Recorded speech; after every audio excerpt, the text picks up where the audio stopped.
नहमदुहु व नुसल्ली अला रसूलिहिल करीम अम्मा बाद फ़ाऊज़ु बिल्लाहि मिनश शैतानिर रजीम बिस्मिल्लाहिर रहमानिर रहीम।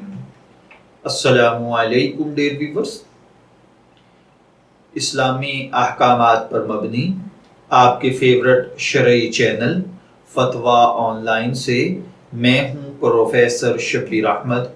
हमारा आज का टॉपिक है स्टेट बैंक ऑफ पाकिस्तान में जॉब करना।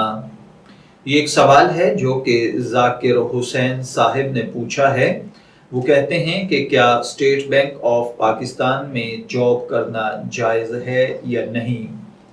तो देखिए भाइयों और बहनों, शरीयत का ये कुलिया और उसूल याद रखिए कि अगर आपकी बैंक में आपका काम बराह रास्त सूदी लेन देन से है तो आपकी जॉब, आपका काम, आपकी सैलरी, ये सब कुछ बराह रास्त सूदी लेन देन होने की वजह से आपके लिए जायज़ नहीं है।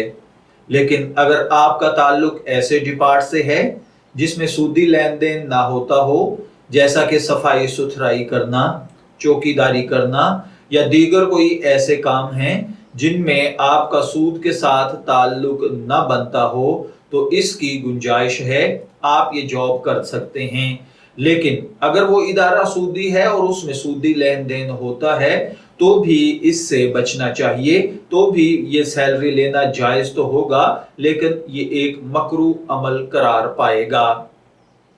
मैं दुआगो हूं कि अल्लाह ताला हमें इन बातों को समझकर इनके मुताबिक अमल करने की तौफीक अता फरमाए। शब्बीर अहमद को इजाज़त दीजिए, फिर हाजिर होंगे किसी नए टॉपिक के साथ। तब तक के लिए अल्लाह हाफिज।